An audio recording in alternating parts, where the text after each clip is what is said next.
Hello everyone, RBS degree college Meja Khas के online platform पे सभी छात्रों का हम हार्दिक स्वागत करते हैं।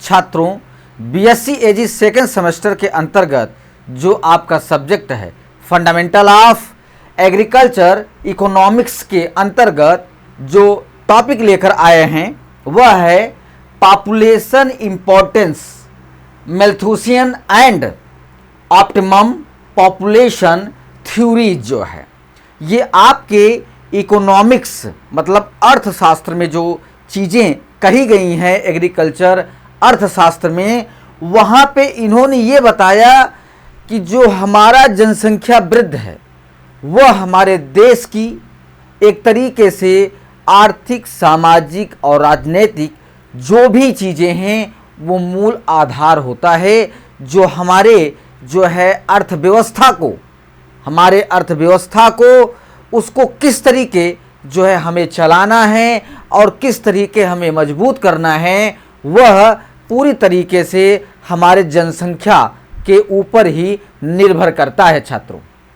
क्योंकि आप भी बहुत अच्छे तरीके से समझते हैं कि जनसंख्या अगर ज़्यादा है जिस देश में, वहाँ पे अगर अच्छी जो है अर्थव्यवस्था नहीं है छात्रों, तो वहाँ पे लोग भुखमरी के कगार पे रहेंगे, लोग गरीब रहेंगे, उन्हें खाने का व्यवस्था नहीं रहेगा और लोग बहुत ज़्यादा जो है मरने की स्थिति में रहेंगे। तो इसीलिए किसी भी देश की आर्थिक, सामाजिक, राजनीतिक और इन आधारों को लेकर उसकी अर्थव्यवस्था अच्छी होनी चाहिए, जिससे वहाँ के जो जनसंख्या है वह अच्छे से खाने मतलब खाद्य चीज़ों की पूर्ति हो सके और वह स्वस्थ रहें और वह उस देश का अच्छे तरीके से विकास हो सके। ठीक है, तो आज हम इस टॉपिक के अंतर्गत छात्रों जो है आप लोग को पॉपुलेशन के विषय में हम अध्ययन कराने चल रहे हैं कि उसके द्वारा हमारे देश में किस तरीके से वृद्धि होता है या उसके विकास में क्या रुकावट आती है। ठीक है, आइए स्क्रीन पर चलते हैं। जैसा कि जनसंख्या जो है महत्व मैथुल्सियन और ऑप्टिमम जनसंख्या जो सिद्धांत जो आधारित है कृषि अर्थशास्त्र के ऊपर छात्रों जो है वह हम बतला रहे हैं कि जनसंख्या का महत्व, इंपॉर्टेंस ऑफ पॉपुलेशन। ठीक है, जनसंख्या किसी भी देश के आर्थिक, सामाजिक और राजनीतिक विकास का मुख्य आधार होता है छात्रों। इसके प्रमुख महत्व इस प्रकार से हैं जो हमने आपको बतलाया कि अगर छात्रों जो है किसी भी देश का अगर पॉपुलेशन जनसंख्या में अगर वृद्धि हुआ है तो वहाँ पे हमें कई चीज़ों पर विशेष ध्यान रखना पड़ेगा, उसके सामाजिक स्तर पर, उसके राजनीतिक स्तर पर, उसके आर्थिक स्थिति पर, कि वहाँ के जनसंख्या किस तरीके से जो है वह अपने जीवन को, जीवनचर्या को किस तरीके चला रही है और उस देश में कितने लोग भुखमरी से मर रहे हैं, कितने लोग बीमारियों से मर रहे हैं। इन सब चीज़ों की जो आर्थिक व्यवस्था होती है उस पे हम उन आंकड़ों को संलग्न करके जो है उन आंकड़ों को उस देश के अनुसार हम प्रस्तुत करते हैं, एक सिद्धांत देते हैं। तो इस पे डिपेंड करता है कि वहाँ की पॉपुलेशन क्या है, वहाँ की अर्थव्यवस्था क्या है। तो इन सब बातों को विशेष ध्यान रख कर ही किसी भी देश का वृद्धि करना या विकास करना निर्भर होता है छात्रों। तो जैसे पहला जो हमारा एक तरीके से क्या कहते हैं संसाधन है, वह मानव संसाधन जो ह्यूमन रिसोर्सेज हैं उसे हम बतला रहे हैं कि जनसंख्या ही श्रम शक्ति प्रदान करती है जिससे उद्योग, कृषि और सेवाएं हमेशा चलती हैं। आप भी बहुत अच्छे तरीके से समझते हैं छात्रों जो है कि मानव संसाधन एक ऐसा संसाधन होता है जिसके द्वारा हम कच्चे माल की जो है पूर्ति भी करते हैं, उद्योगों को भी चलाते हैं और कल कारखानों को अच्छे तरीके से चलाकर कुछ अन्य ऐसी चीज़ों को उत्पादित करते हैं जो हमारे देश में वहाँ की जनसंख्या उसे उपयोग करती है और उसे उपयोग करके वह अपने जीवन को स्वस्थ और समृद्ध बनाते हैं। तो कहने का अर्थ ये है, ये केवल डिपेंड करता है कि जनसंख्या के श्रम शक्ति कितनी प्रदान की जा रही है। फिर उसके बाद आर्थिक विकास की भूमिका क्या है, आर्थिक किस तरीके हमारी भूमिका में अदा करता है, या हमारे जो है विकास को डेवलप करता है, जनसंख्या के पॉपुलेशन को कैसे व्यवस्थित करता है, कंट्रोल करता है। तो अधिक जनसंख्या से उत्पादन और उपभोग दोनों बढ़ सकते हैं, जिससे बाजार का विस्तार होता है। अगर वहाँ पे अधिक जनसंख्या अगर बढ़ रही है छात्र जो है, तो वहाँ पे उत्पादन तो बढ़ेगा, उपभोक्ता भी बढ़ेगा, तो तब वहाँ पे बाजार की मांग जो है एक तरीके से जो है लोग सोचते हैं कि बाजार में जाके इस मांग को पूर्ति किया जाए, सब लोगों तक पहुँचाया जाए, जिससे हमारी जो आर्थिक स्थिति है उसमें काफ़ी सुधार हो। फिर आता है कि राष्ट्रीय शक्ति का आधार क्या है।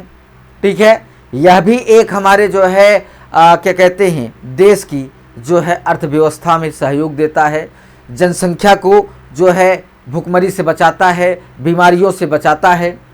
तो बड़ी और शिक्षित जनसंख्या देश की सैन्य तकनीक और आर्थिक शक्ति को भी जो है बढ़ाती रहती है। ठीक है, जो हमारे राष्ट्रीय शक्ति का आधार होता है।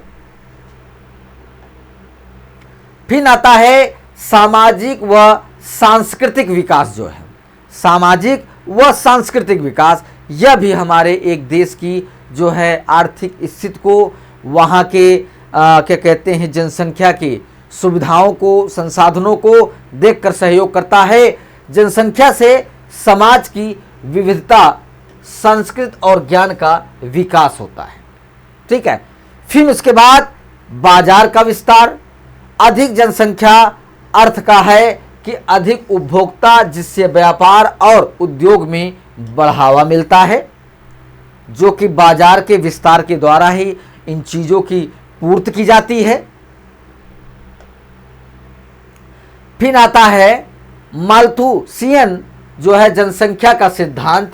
यह किस सिद्धांत पे चलता है उसे हम बतला रहे हैं छात्रों जो है कि यह सिद्धांत थॉमस रॉबर्ट्स माल्थस ने 1798 में अपनी पुस्तक इसी on the principle of population पे दिया था।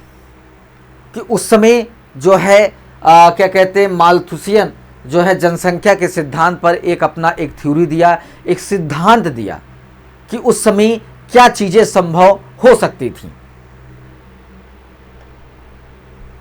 माल्थस ने के अनुसार उन्होंने बताया कि जनसंख्या जातमी मतलब ज्यामिति जो है अनुपात में, जियोमेट्रिक रेशियो में जो है हमेशा बढ़ता रहता है। उदाहरण एग्जाम्पल 1, 2, 4, 8, 16, 32। ठीक है, ये एक जो है क्रम के अनुसार ये बढ़ता रहता है।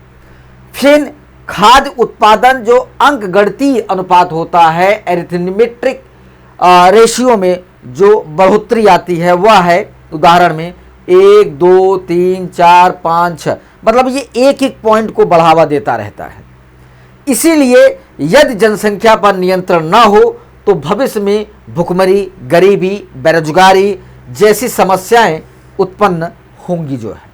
ठीक है, तो वहाँ की अगर जनसंख्या पॉपुलेशन बढ़ती है तो इन सब चीज़ों से वहाँ के लोग जो है एक समस्या से ग्रसित रहेंगे। छात्रों, नियंत्रण के उपाय हैं। ठीक है, सकारात्मक नियंत्रण, पॉजिटिव चेक्स जो है कैसे करेंगे। ये प्राकृतिक या अनियंत्रित कारण होते हैं, जैसे युद्ध है, महामारी है, अकाल है, भुखमरी है। यह भी हमारे जनसंख्या को बहुत अच्छे तरीके से जो है एक क्या कहते हैं नियंत्रण करने का मेन उपाय होता है। छात्रों, जब अगर वहाँ पे किसी भी जगह अगर युद्ध हो रहा है तो वहाँ पे पॉपुलेशन समाप्त हो जाती है। ठीक है, तो ऐसे ही ये प्राकृतिक और नियंत्रण कारण होते हैं जिससे सकारात्मक नियंत्रण किया जाता है। फिर उसके बाद निवारक नियंत्रण जो है, प्रिवेंटिव जो है चेक्स कैसे किया जाता है। यह मानव द्वारा अपनाए गए उपाय होते हैं छात्रों।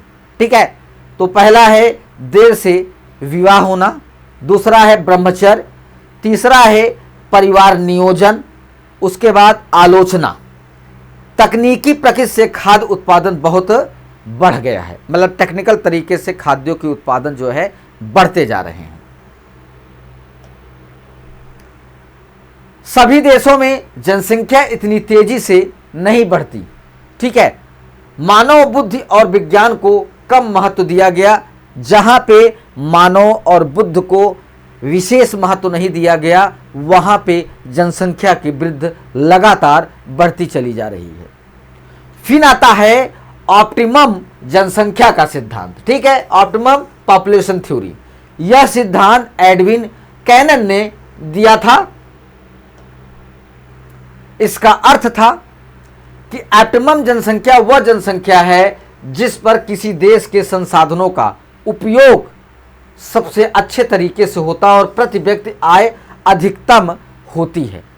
तो वहां पे जो थ्योरी उन्होंने दिया वह वहां के जनसंख्या के अनुसार दिया, जहां के लोग शिक्षित हैं, बेरोजगार नहीं हैं और उनके पास कई ऐसे संसाधन हैं जिससे वो अपने जीवनचर्या को अच्छे तरीके से बढ़ा रहे हैं, विकास कर रहे हैं और वृद्धि कर रहे हैं, अपने परिवार को शिक्षित कर रहे हैं। जहां पे पहला है अल्प जनसंख्या, अंडर पॉपुलेशन। जनसंख्या संसाधनों से कम होती है, संसाधनों को पूरा उपयोग नहीं हो पाता है। संतुलित और आदर्श जनसंख्या, संसाधनों और जनसंख्या का सही संतुलन नहीं बन पाता है। प्रति व्यक्ति आय अधिकतम होती है। अधिक जनसंख्या, ओवर पॉपुलेशन, जनसंख्या संसाधनों से अधिक हो जाती है। बेरोजगारी, गरीबी कम, प्रति व्यक्ति आय जो है हमेशा कम होती रहती है, जिससे हमारे देश की आर्थिक व्यवस्था धीरे धीरे गिरती चली जाती है। आलोचना अगर कोई करता है, किसी भी अर्थशास्त्री जो है अगर आलोचना करता है तो वह करता क्या है कि आदर्श जनसंख्या का सही निर्धारण जो है कठिन तरीके से होता है। तकनीकी और संसाधनों में बदलाव से यह स्तर हमेशा बदलता है। यह सिद्धांत सामाजिक और राजनीतिक कारकों को कम महत्व देता है। इसी कारण से अगर जिस देश में जनसंख्या में अगर नियंत्रित नहीं किया गया तो वहाँ पे हमेशा भुखमरी और बेरोजगारी के हमेशा जो है व्यवस्थाएं एक तरीके से अनियंत्रित रहेंगी, जिससे उस देश की आर्थिक व्यवस्था हमेशा गिरती चली जाएगी। तो छात्रों, यहाँ पे यह टॉपिक आपका समाप्त होता है। अगली टॉपिक के साथ उपस्थित होंगे। सभी छात्रों को धन्यवाद।